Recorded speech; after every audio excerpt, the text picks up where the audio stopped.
Hello and welcome to Coffee Lovers TV. I'm your host, Joseph Robertson. On the show today, we got a coffee from a new roaster on the East Coast out of White Plains, New York. This is from Pinebrook Roasters. They sent me this coffee and we're just going to have a taste and see what's up. I think this is going to be a great example of identifying the good things in coffee that you're having. Because I think that there's some really good things about this coffee. For me, I can identify that the green coffee used in this roast was of particularly good quality. I like being able to identify that in the coffee that I'm drinking. So this is going to be a nice little show. This is a Guatemala coffee from the Nuevo Oriente region. This is a particularly volcanic region, so coffees in this area are mostly grown in volcanic soil. They're at an altitude of 4,500 to 5,500 feet, which is about average for ideal coffee growing ranges. And the rainfall in this region is pretty average for Guatemala.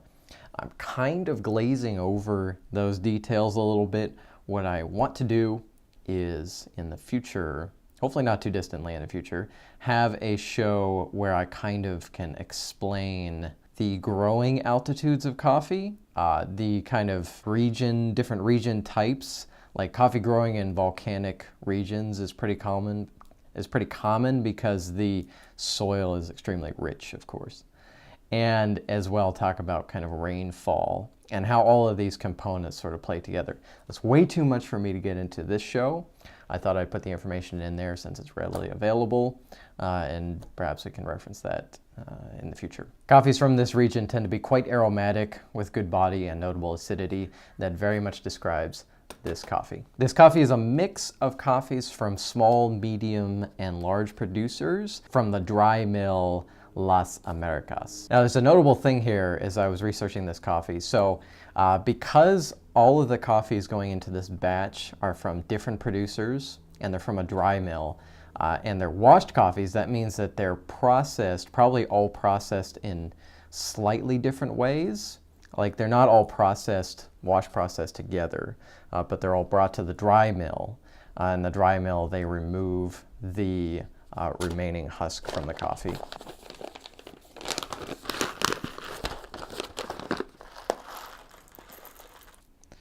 And all the coffees from these producers are of similar varieties, so it's fine to throw them together. Now, I noticed as I was looking at the coffee and grinding it and brewing it, that there are seeds in here of different sizes. But essentially, since we have coffees of different sizes, like distinctly different sizes, as a straight one-up example, these two, you can see these two seeds here,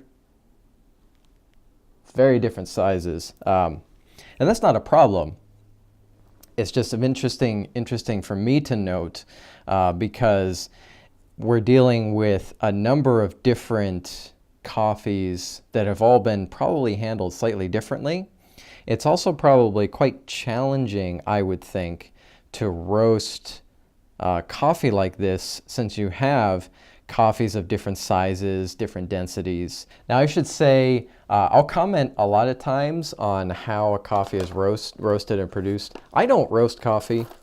I don't have the knowledge and skills of a roaster, but I do speak with many roasters and I do observe the roasting process and learn. So I do have, I believe, some insight that I can provide you on that. I think it's important to make it clear that I don't have the roasting knowledge or experience. But just to go over that one more time, so the coffees that are in this batch that are in this roast have all been produced from a dry mill. They come from a number of different producers, and so we're probably dealing with a batch of coffees that all have been kind of treated slightly differently along the way.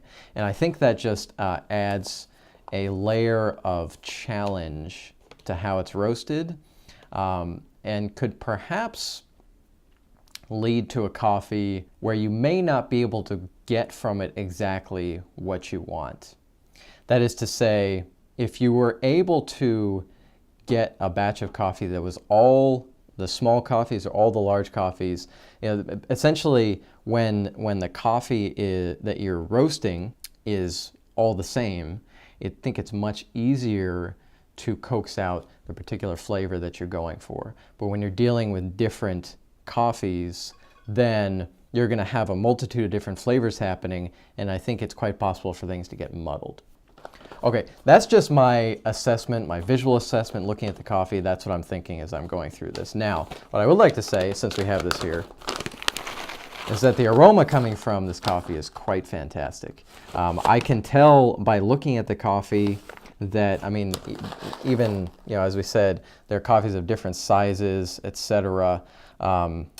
Perhaps even, you know, different processing techniques. I can see that some of these have a bit more of the husk left on.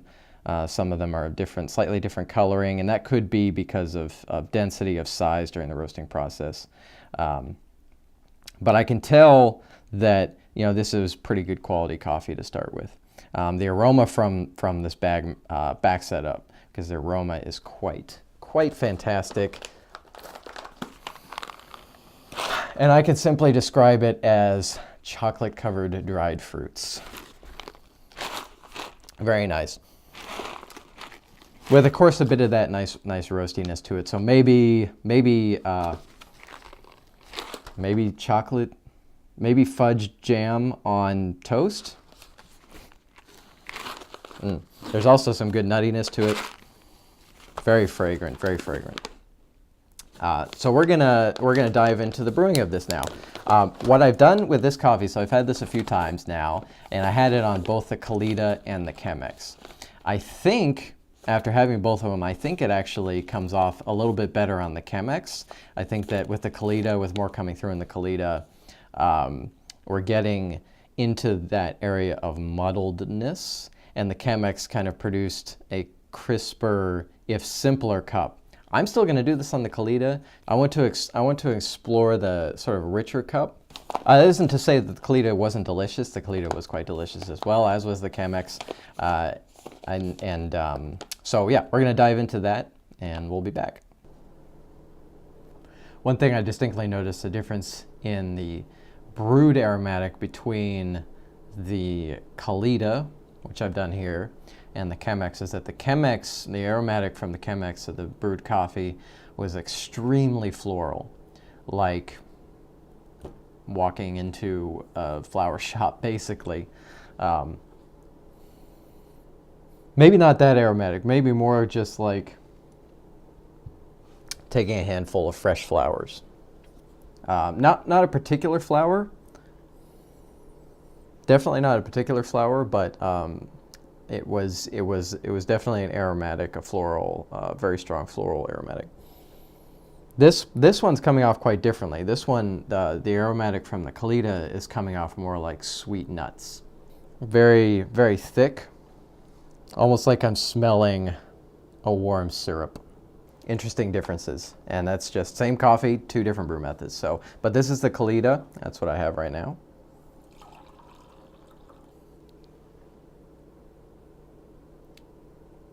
And it could be variations of the heat. I'm actually going to sit here and smell this just for a bit, because this is right off brew, and I kind of want it to cool a little bit. I mean, you can see the steam coming off of that. It's pretty hot right now.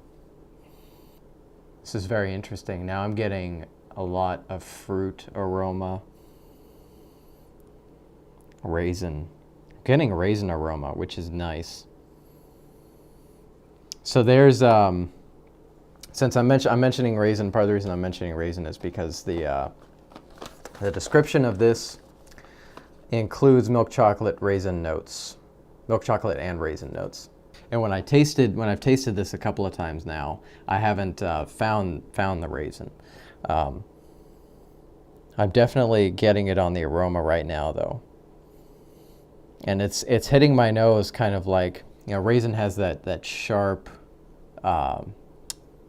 compacted aroma. And this isn't like as sharp as the raisin, but it's got a similar feel to, like, if I was smelling some raisins. And it's got that sweetness to it. But it's interesting, I'm not getting the floral like I was on the Chemex. So there's definitely some components that come through in the Kalita brew that don't come through in the Chemex. I mean, raisin's on my mind, and I definitely taste the raisin on this. Interesting. I did not taste it before, but I can see what I saw before as well. So my initial reaction, and I'm going to include my initial reactions from earlier, was that of toasted nuts, like maybe toasted almond, maybe toasted walnut. Just kind of in this smooth, there's definitely a nuttiness to it for me. And in the smoothness of like a toasted nut, how it kind of gets buttery. But I think this is a very good brew because I'm also now getting the nice kind of fruit raisin element. It's that sort of bright, compacted edge of the raisin. So I actually think that this brew is pretty simple in taste. And I think that perhaps owes to the complexity of the different types of the different coffees that are in here. You know, it's kind of a, as we talked about earlier, it looks like it's kind of a mix of certainly different sizes of beans, and almost certainly different varieties are in here. We know that coffees from this region are of a number of different varieties, including Bourbon, Catouille, Caturra.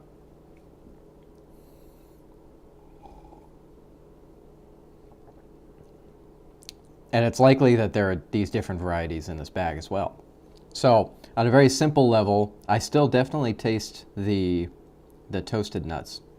But I'm getting that raisin now. It's this edge of dried fruit sweetness. So one of the components on here mentioned milk chocolate is not really something that I pick up on. Even as I'm looking for it, this cup definitely has like kind of a juiciness to it.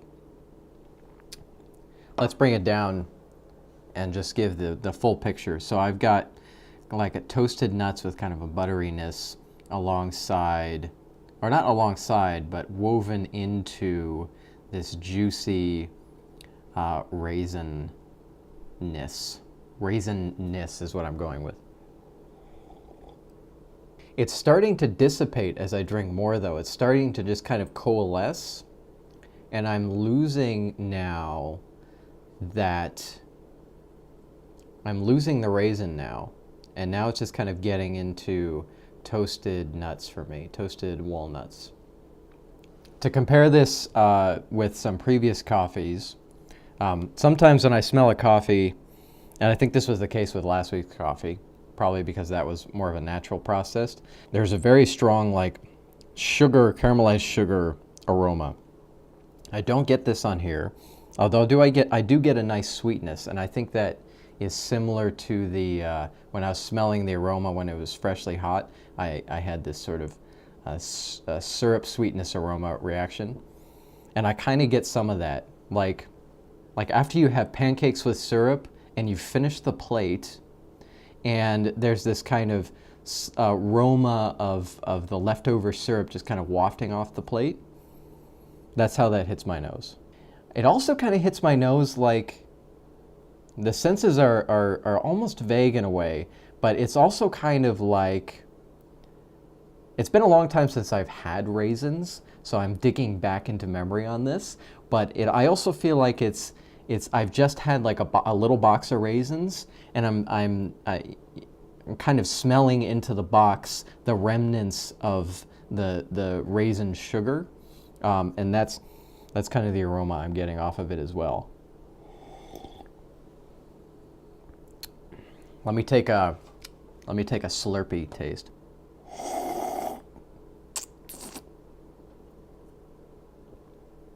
Yeah, toasted nuts are strong for me. And that raisin taste is kind of dissipated now.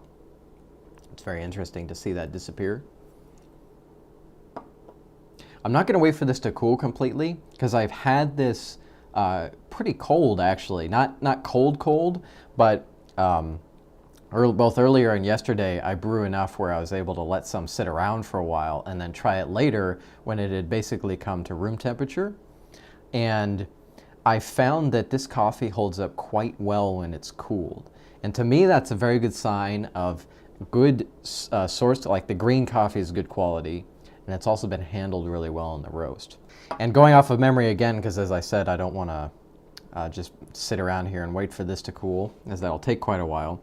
To give you an idea, when it cooled off, the sort of bright acidity in this coffee really stood out, and it struck me a lot like a sweet lemon. So this coffee takes an interesting journey as it's cooling through the brew. We started off with that. Definitely started off with raisins on this one, and went into toasted walnuts, toasted almonds, that kind of buttery, nutty smoothness. I'm starting to get that acidity now. Even it's not like totally cooled off, but it's getting into that citrus acidity that I think comes out as it cools down. It's very interesting coffee. It's curious to see the results of a coffee that is a mix of different sizes and shapes, probably different varieties, possibly processed in slightly different ways, each of them. I think that, like I said earlier, I think that to me probably creates a bigger challenge for the roaster. So they're doing quite an excellent job. The roaster, Norman, remarked to me that he thought he might roast this a little darker, were he to do it again, or were he to take another batch of this. And I would be interested, because I think this is roasted as a pretty medium light coffee. I think it's definitely on the lighter end of the spectrum. And I think that on the lighter end, it might be in danger of not having enough dimension. And that when you roast darker, you start to process some of the sugars a bit more. So I'd certainly be interested to see what this coffee does if it's roasted just a little bit further. Not that it needs that. I just think that'd be an interesting exploration. So that was the Pine Brook Roasters Guatemala Nuevo Oriente. You can find them. I'll link Pine Brook in the description under the video. I'd love to hear what you think about the show. Just pop down in the comments below. And if you have any questions about coffee, do let me know. I do also have the Cup of Joe and the weekly tips videos that I like to put out. I've got a lot more planned. It's been a great start so far. Really enjoying the process. I hope you're enjoying listening to it. Please subscribe and share with your friends. May your life be filled with wonderful coffee.